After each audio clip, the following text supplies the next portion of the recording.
So this is a slightly different kind of film where we're going to be sense-making the coronavirus outbreak. And things are sort of changing day by day, minute by minute. And this is a real sort of task for sense-making. So in this, we're going to play a few clips from different people. Some people have been on the channel before, some people who are new. And looking at sort of the wider context, the challenges to making sense of it, what are the sort of systemic fragilities and what are the sort of second order issues that this is likely to throw up. I mean, it feels like it's almost certain to stress test our societies, like the sense making and also healthcare system and all of the other systems as well. And this is going to be a live sort of ongoing sense making exploration. So we're going to obviously return to this in future days. I kind of feel a little bit kind of frazzled right now, kind of information overload myself. Yeah, and in these kind of environments, I certainly feel a real sense of responsibility around like anyone sharing information in this time. I think there's an extra level of responsibility and awareness that certainly I feel and we feel in doing this, because anything that we're sharing can have serious consequences. And so we're going to be really, really careful with what we're saying, what we're sharing, while at the same time trying to hold the fact that things are uncertain. Some of the information seems to contradict itself. There are different perspectives, and that we all need to upregulate and to improve our sense making and discernment as we kind of go through this. So we have interviews with Tomas Pueyo, who wrote an article that you may have read. It was hugely popular. It's been shared over 24 million times. It's an amazing piece of work of about 37 pages. And as far as I can tell, it's more complete and more well-researched than anything I've seen in the mainstream media. And Tomas isn't a journalist. Tomas works in tech. So this is going to be another factor as we look at, like, if some of the sense-making organs are being overwhelmed and not fit for purpose, where are the new sense-making people and networks coming from? We're also going to hear from two people who've been on the channel before. Alex Evans, who's a former UK government advisor and also the creator of the Collective Psychology Project. We're also going to hear from Josh Fields, who was on the channel quite recently talking about collapse and systems change, systems fragility. And we're also going to hear from Joe Edelman of Human Systems. And Joe has not been on the channel before, but he is in this sort of wider sense-making community and is very, very highly regarded, and he's got a lot of really interesting stuff to share. So you mentioned the word frazzled before, and that's certainly what I'm feeling right now, having been delving into lots of different sources of information. And there's a couple of other concepts we've talked about on the channel which I think are really being tested right now. So one of them is sovereignty, this ability to stay connected to ourselves but also be receptive to the world. And another is discernment. You know, with this huge amount of information and a huge amount of uncertainty, complexity and chaos, really, with things changing every day. You know, I've certainly felt that in myself, both of those things, my sovereignty, my connectedness to myself, and then also my discernment, especially this huge, almost overwhelm of information. So that, and I've also been reminded, you know, firstly, I think we're all experiencing that, or pretty much everyone I've spoken to is experiencing that. It's something we're all experiencing kind of at the same time. And so this process of making sense live feels like important, but for me also feels like one of the only things I feel like I can do right now. It's just kind of do the best job I can and kind of making sense, staying as centered as I can, and being as discerning as I can as well. Yeah, I think, and it's one of those times where you can almost feel like the collective consciousness. Like everyone is aware of this, everyone is responding in their own ways. And just the blizzard of sense making as well, just things are changing hour by hour, minute by minute, and probably even by the time we upload this in a couple of hours time, things will have changed. So this is not an attempt to kind of make sense of what the current state of affairs is. And we're going to direct people to, and give some links to people to follow on Twitter and other sense making environments so people can kind of track that stuff. Given that this is kind of real-time sense-making, we would love to hear from you guys. Put any sort of really well-researched or really interesting sense-making resources into the comments below. We're also opening up a new thread on the Discord channel, and we're looking to make sense while being mindful that we don't want to take resources away from people who are doing that well elsewhere. So if you feel that there are communities that are doing this well elsewhere, please do get in touch. So we've created a new email address for anyone who feels they've got something to add to this kind of ongoing project, and we'll bring that up on screen now. So I'm going to play part of the interview with Tomas Pueyo, who wrote this incredibly viral article that has been shared over 24 million times in the last few days. You wrote an article that was incredibly well researched. I think it was about 39 pages in total, that has been very, very popular. I think it's been shared over 24 million times now in the last few days. Would you just be able to sort of summarize, what do you think is the main takeaway from that article that people need to know? The number of cases of coronavirus is exploding globally. People don't realize that's happening because this is exponential, which means that at the beginning it's very slow and suddenly it explodes. That is why most countries have not taken the measures that they needed to take. The moment to take the measures, it's when it's here. It's not when it's here. At that point, the outbreak has already exploded. So what you need, so the goal of the article, explain what's going to happen, which is if you don't do anything, the cases are going to explode. Once they explode, they're going to overrun the healthcare system. Once they do, the mortality rate of the coronavirus will explode, probably up to 10 times higher mortality. Thomas, can I ask your background? Because I understand you're not in the media, you're not a journalist. How long did it take you to write, and what's your background for doing this? So I had spent, before I wrote it, I had spent around 2 weeks researching this, around 4 to 5 hours a day. And I think your underlying question is, why should people listen to me? And I think the answer is they shouldn't. They shouldn't listen to me. I am not an epidemiologist. I'm not a biologist. What I've done is gather all the research from all of these different places and put it in one place so that people can understand it. You should judge the article based on the data and the arguments and the sources, not on the fact that it's me. It so happens that I have a couple of background elements that have helped me put this together. I'm an engineer. I have 2 Masters of Science, so I'm very, very close to all things data and analysis and statistics. I worked as a consultant where I had to get into companies and understand them within 2 to 3 weeks. So I have experience going deep into understanding a problem very, very quickly. I also created some viral applications that exploded to up to 20 million users. So I am acquainted with the analytics of virality. So I think these are some of the reasons why I was able to put these two together. But people shouldn't see me as the person making the arguments, but rather making the assembly of the arguments. And so we talk a lot on this channel. We look very closely at sense-making. What are the failures in sense-making, and especially about how do we get better? How do we up-regulate our discernment and our sense-making? And it's really interesting that you seem to be doing something that so far the mainstream media hasn't done to that level. Why do you think that is? Well, the media and politicians, and I care about both, but I care more about politicians. I think one of the key mental frameworks that most people lack is exponential growth. In my job, I didn't mention that, but in my job, both in the viral applications, but in tech in general, you're going for exponential growth, and you understand the mechanics of exponential growth. So when you see that something is growing at 20% or 30% day over day, you freak out. Either you're super happy if it's your product, or you're super scared if it's a virus. But because you understand what's going to happen in a week, 2 weeks, 3 weeks, 3 months, 4 months. So I think that's one of the key issues why people didn't understand what was going to happen.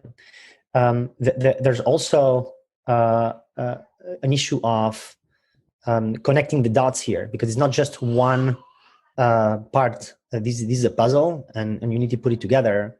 And most journalists, especially when they're covering news, they are not trained to put all the pieces together.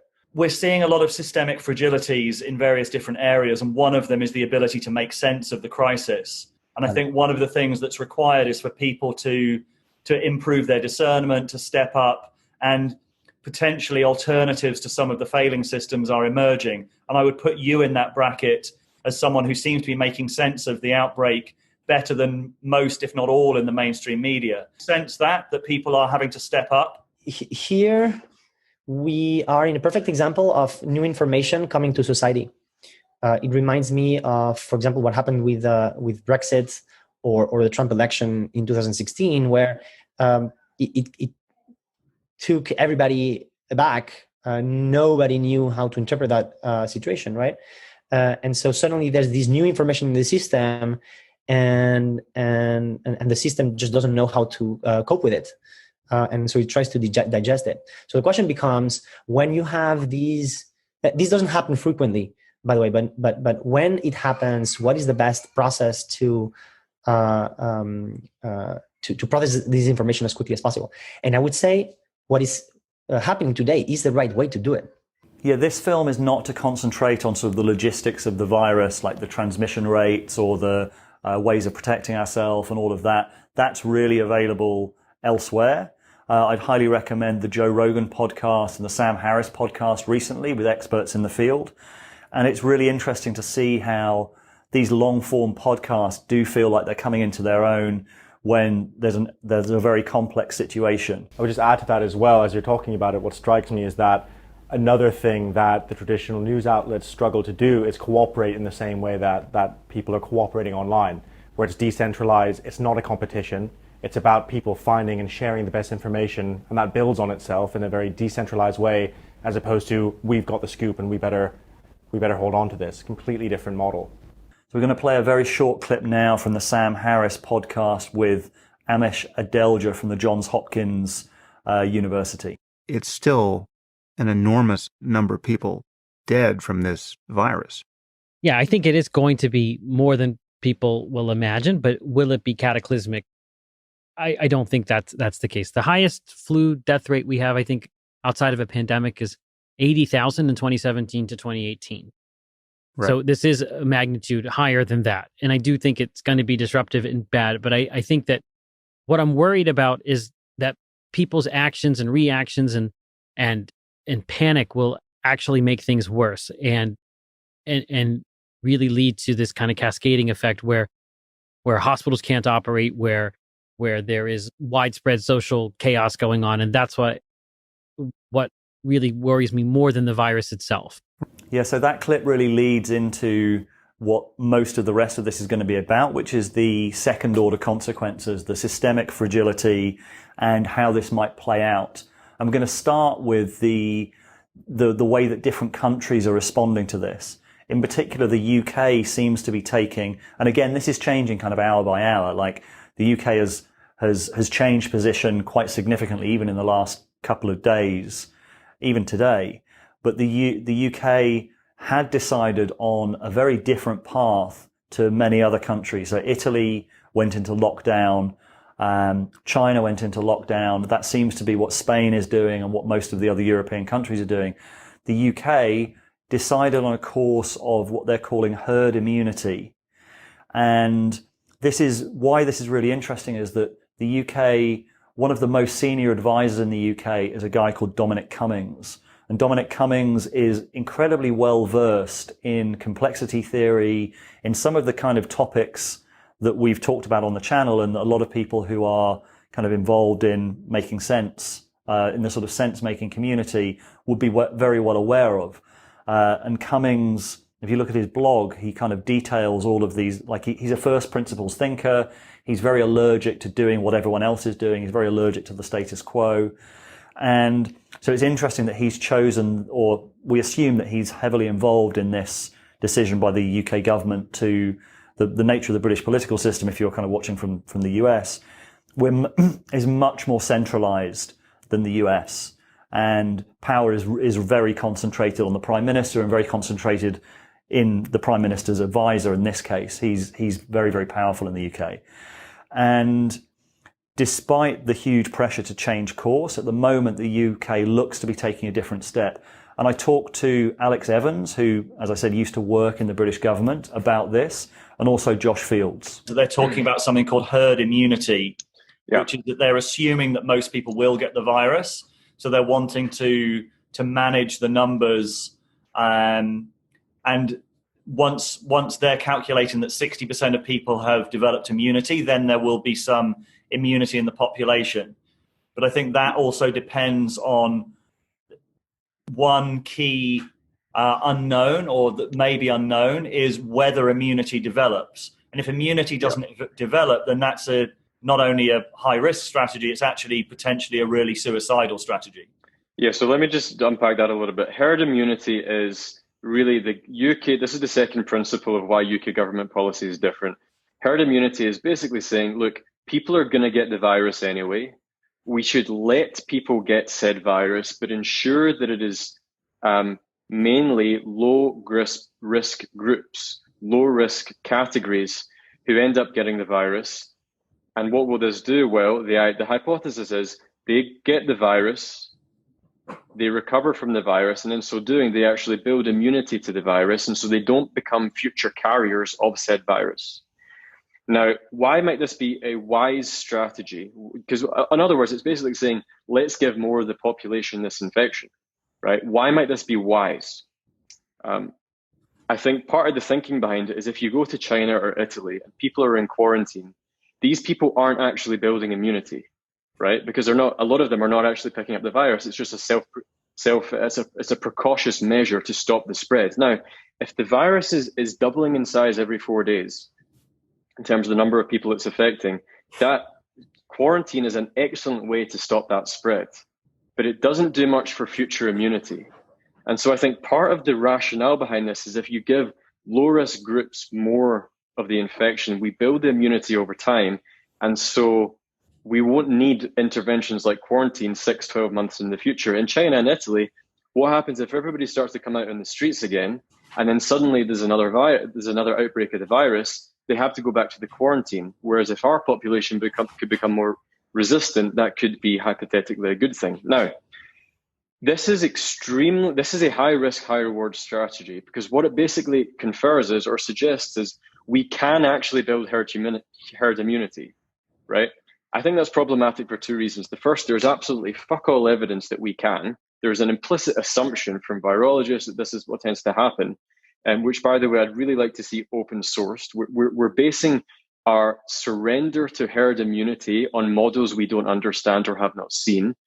But the second is the presupposition that we can actually build immunity really suggests or hopes that our immune systems are strong enough to do that. But our modern world with toxins and pollution and the shit we eat suggests that immune systems aren't quite now what they once were.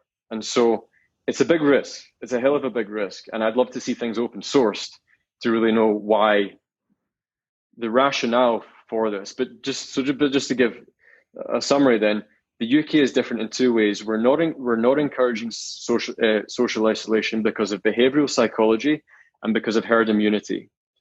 Both of those things rely on two major assumptions. One is capacity to predict and the capacity to build immunity. I think we need to see more evidence as to why those are fair assumptions to make. Yeah, and it's interesting, there was a letter today, or a series of letters to the Times from very senior medical people making exactly those points, that we need to see the models, we need to understand why the government is taking these decisions. And while I'd agree with you, I also wonder if there's a second factor involved, or another factor involved, which is that we're not very good at talking about risk, especially in the media. The media is generally very good at to sell papers at sort of overstating risks. So I think the reason that they haven't done this so far is that once you start having a really honest conversation about the UK's strategy, the next question that will come back from journalists is, so are you saying that you're basically encouraging people to get the virus? Are you saying that you are going to willfully allow people to die because of this virus? And the answer to those is going to be yes, because that is the strategy that the UK has chosen. But that's not a strategy that can be reported well in the media. You can see the headlines now. Government says people must die. So that is, I think, another failure condition of the response to the virus, is that we're terrible at understanding and talking about risk, and we're terrible about being able to communicate that without scaremongering. And that's another systemic fragility that I think is being shown up with what's going on at the moment. If we were to speak in really crude terms as to what herd immunity actually means in practice, it's really us taking or the government taking agency over how much it titrates the virus. It basically says we're going to allow the virus to get to this amount when we think it's reached our peak, i.e. when we think our health care resources can no longer handle more, we will titrate it and we'll close schools and we'll lead to social isolation. But really, if you kind of read between the lines of what that means, it is really saying like, we're going to allow death now we're going to stop death. We're going to allow death now and we're going to stop death. And I think that is, politically infeasible. On the media aspect, I think you're right that it becomes difficult for the government to be upfront about the dilemmas and trade-offs that any government has to navigate in this kind of an issue. Because as you say, the media will often, go into kind of gotcha mode and aim to kind of embarrass the government or go for the most sensational angle possible. I mean, it's not unlike the Facebook algorithm, which will push content at us that's the most triggering or outraging or scary content, because they know that that's the most effective way of monetizing our attention. And of course, the media have many of the same incentives in place. So, I mean, I think that, one of the interesting things in all of this is that, we are all speculating about what is the top-down strategy from government here. But also, if we focus on the things that are, if you like, within our own circle of control, there is this whole other aspect, which is the bottom-up response to it, which is both about people's own decisions in their everyday lives, whether they observe social distancing protocols or just assume, well, I'll be fine, it doesn't matter if I get it, whether they're engaging in panic buying or leaving goods for others, and so on. So there's that aspect. And also, I think we're seeing this weekend in particular a huge amount of self-organizing happening in communities to build street and neighborhood level resilience in a way that's really encouraging. And I think, however it plays out and however the government strategy pans out over time, this is stuff that can only be a good thing. So I think there's, if you like, two sides to the resilience story here. So I just wanted to recap the proviso in that, because it is really, really important that the assumption of the herd immunity strategy, like, we're not advocating one way or another. We're trying to make sense of different conflicting narratives and conflicting perspectives without trying to collapse into any one of them. But the important thing here is that the British government's assumption about herd immunity relies on the fact that once someone has had the virus, they develop immunity. And that is an assumption. And if that's not the case, then what the UK is thinking of doing becomes infinitely more dangerous. In fact, very, very dangerous. So I just want to kind of put a flag in that. That's something we need to watch out for, and sort of more information onto whether that's the case. And the other thing that it's worth flagging up, again, that was mentioned in those clips, is this is really challenging to mainstream media sense making, because it's very, very difficult to talk about risk in a sane, sensible way when sensationalism rules, and you can just see the questions that would be asked at the press conferences, the potential newspaper headlines, where the question is, okay, you're pursuing a herd immunity strategy, Mr. Boris Johnson. So are you saying that you want people to get the virus? Are you saying that you are going to pursue a strategy that means more people will die? And then you end up with potentially newspaper headlines that say government kills the elderly or something like that, because we can't talk about systemic risk. We can't talk about the balance of risks sensibly in a sensationalist media environment. And that's another of the sort of systemic fragilities that we're seeing being kind of flagged up here. And this is something that I also talked about with some of the interviewees. You've just put out a piece called The Corona Crisis and Designing Better Social Systems. And you say right at the beginning of it that this Corona crisis and the economic crash connected to it reveals yet again how Western institutions and social systems are failing. you want to expand on that? What are you seeing already that has led you to conclude that? Yeah, sure. I think it's a lot. So one thing that's failing is the media. And in general, there's a feeling that the US and the UK have suffered a kind of decay where people trust the government less than they used to, where the government kind of deserves less trust than it used to deserve. For a few of us that are following the right accounts on Twitter, we've actually been in a better position to make sense of the crisis. But at the same time, there's massive misinformation and confusion going on, very little ability to cohere around that. If you look at what's trending and the tweets that are going the most viral, these are not actually the ones that have the best information content. So we see breakdown in media, we see a breakdown in political systems. What do you think about the crisis in sense making that we're seeing now? Yeah. So I've been writing about this for a couple of years, been thinking about it a hell of a lot. And when we think about sense making, think about it in two ways.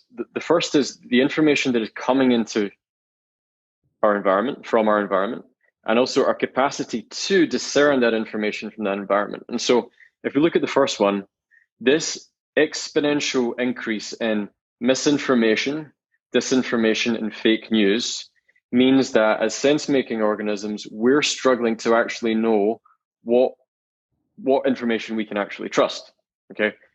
And so I don't know if you've seen with this coronavirus stuff, you've got the hippy dippies on one side, basically going, this is all some sort of conspiracy theory by the government, and it's all about love, and if you're panicking, your lower chakra energies, whatever they want to say. And then there's bots most likely disseminating bad information in order to increase systemic instability.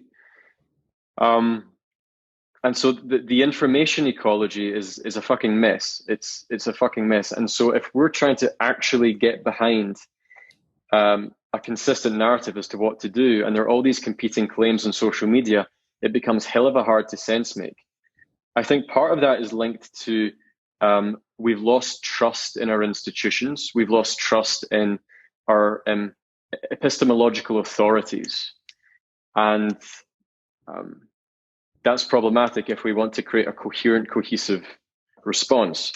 The other problem is, and this is when I go to the second point, which is our ability to actually take in that information, because we're so overwhelmed with anxiety and mental health issues, because our concentration capacities are actually decreasing, our ability to make discerning and sovereign decisions about what is good information and what is bad information is also compromised. So you have this juxtaposition of shitty information and shitty capacity to handle that information. In the presence of exponential complexity, it's highly problematic. And I think part of the issue with that, man, yes, there's an epistemological crisis because we're not trusting. I think part of the reason we're not trusting is because this lack of truth that's disseminating, right? But why? How did we get to a position of a lack of truth in the first place? And I think part of it is we in the West, the heralds and the creators of the cultures of science and technology and engineering, i.e. truth-based paradigms, we ourselves have actually taken on more a face over truth culture than a truth over face culture. And so this, we've normalized deceit in our culture. But because it's so normalized, people don't think it's actually a problem. You add exponential technology to that cultural adaptation of deceit over truth. Can you explain that cultural adaptation a little bit more, just what you mean by that face over truth? Yeah, so when you look at a lot of Asian cultures tend to put their family's reputation or their external projection to the world over and above what is actually true.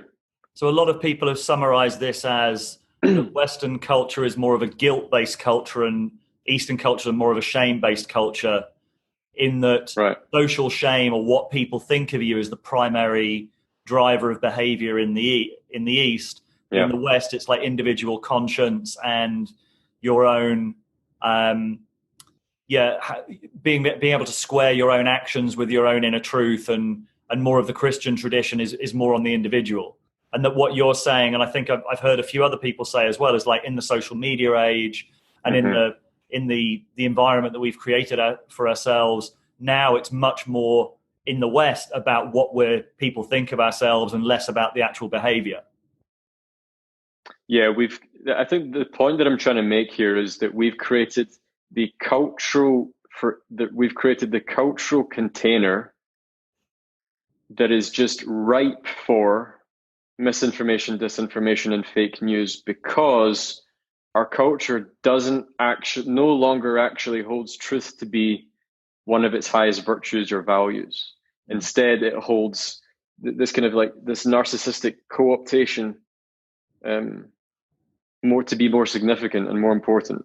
And then we have the issue of systemic fragility. I think we're all realizing that there's going to be many second and third order consequences of this as it kind of cascades through the system. And that's something that I talked to both Josh and to Joe about. How do you see this playing out sort of in the I guess medium term in terms of the systemic fragilities? I mean, I think we're probably in for a pretty bad economic downturn. And I think what's happening is actually very promising and exciting. We're seeing a delegitimization of certain ways of doing things, and then a possible new legitimization of other newer ways of doing things.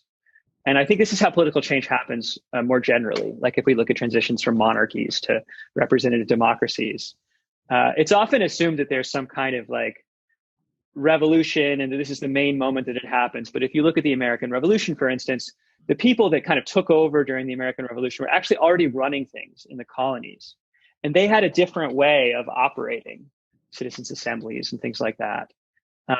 So they had developed legitimacy under the radar, below the level of the monarchy and the official representatives of the king.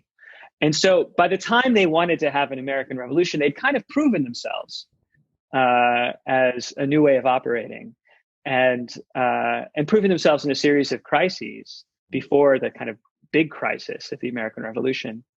And I think this is the more common way that political change happens. And we can see it happening right now as the CDC, some governmental actors become delegitimized. The way that they do things clearly isn't working for the people.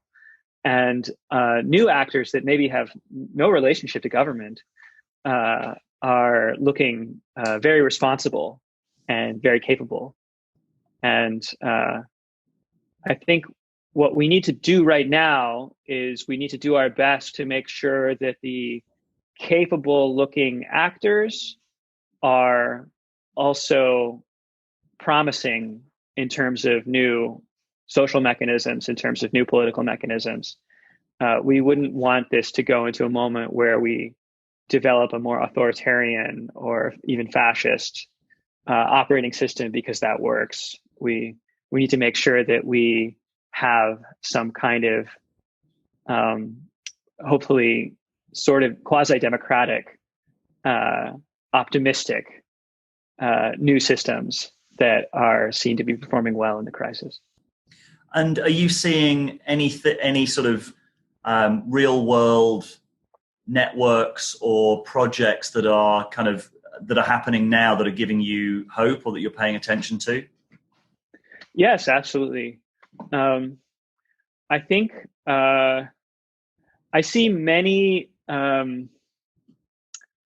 communities.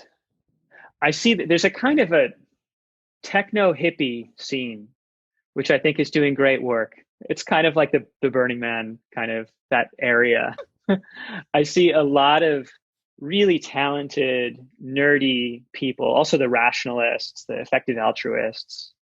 These people seem to be responding, rapidly organizing, doing better than the meta-modernists, better than a lot of the political theorists. I think what's one kind of group that's shining right now is the kinds of people who have 60 meetups around the world, like this kind of group. And it may be that they've been doing, I don't know, circling or, I don't know, responsible charity stuff in the past, but now they're ready to coordinate and do something more immediate, more useful. So I think we're seeing a lot of these kinds of local communities are having a moment to shine. I think we all have a sense that there's going to be huge unintended consequences coming out of this that we're not really aware of yet. I was with a family member yesterday who is in recovery from alcoholism, and I was just thinking, this person has quite a lot of social events that they're going to, they're involved in, going to recovery meetings. If those sort of things shut down, like these unintended consequences, I know that this person will relapse, for example. Then we've got people who, and we know, for example, that we're such social creatures that we actually need human connection. Like social isolation is an actual torture. Individual isolation in, what do they call it in jail? Not social isolation. Solitary confinement. So we know that solitary confinement in jail is actually a torture because we are the kind of creatures that need to meet, to connect, to align our stories, and if we don't do that, we tend to atrophy. So are you worried about what that might mean sort of longer term or medium term? Yeah, I think you're absolutely right. The data shows that loneliness is actually as bad for life expectancy as smoking 15 or 20 cigarettes a day. And I think, as you say, this is going to be one of the consequences, if you like, of the coronavirus outbreak. And I think one of the particularly cruel twists of this is that some of the most vulnerable people to coronavirus, like elderly people, who are the ones who will really need to stay home, are often communities among whom loneliness is spiking in the first place. And so you have this added twist that, they won't be able to see the grandchildren, but also they won't be able to have the kind of, day-to-day so-called weak ties contact with people like, someone at the GP surgery, someone at the post office, someone in the supermarket, those sort of little day-to-day interactions that make you feel at least connected in your community. So the emotional toll of all of this is going to be really hard. You're going to have lots of people either sick or just isolating for their own protection and feeling bored, lonely, anxious. And then as the epidemic moves on, there will also be grief to contend with because, we'll start to see deaths. And I think the question of what sort of support mechanisms we can get in place while obviously observing social distancing protocols, the really important one. One of the really encouraging things that is happening this weekend is that I'm seeing lots and lots of things on Twitter where people are going out into their own communities, just, now before the tsunami hits, to reach out and just get their neighbors' contact details. And for example, just set up a street level WhatsApp group, which can be, on the one hand, a way for people to kind of check in and stay up with news and share content and just sort of feel connected. But also that's going to be a way of coordinating community self-help so that if there's people that, need prescriptions or supermarket shops picking up, or maybe they need cooking for, or their dog's walking, that sort of stuff can self-organize and just emerge very quickly. But it is important that, the bandwidth, the kind of the social network connections are in place on WhatsApp or on a Facebook group or whatever it may be before things get really difficult. So that's a great concrete thing that all of us can get on with this weekend. So I really want to emphasize that this is live sense making. A lot of this is provisional, could change sort of in the next hour, even by the time maybe we put this out. And we want to ramp up our ability to kind of make sense and relay accurate information as best as possible. So do put kind of useful links, useful information in the comments below. And as I said, we've created a new thread in the Discord that will be in, we're going to put all of the links and all of the relevant kind of people to follow on Twitter and places to go for good sense making into the show notes. So do look at that. If you are someone who's been following this, you have high discernment, high sovereignty, and you think that you can contribute, we'd love to hear from you at this email address here. And we'll be updating this regularly. We'll, of course, be putting out more films and more information as we get it. So thank you for watching and see you soon.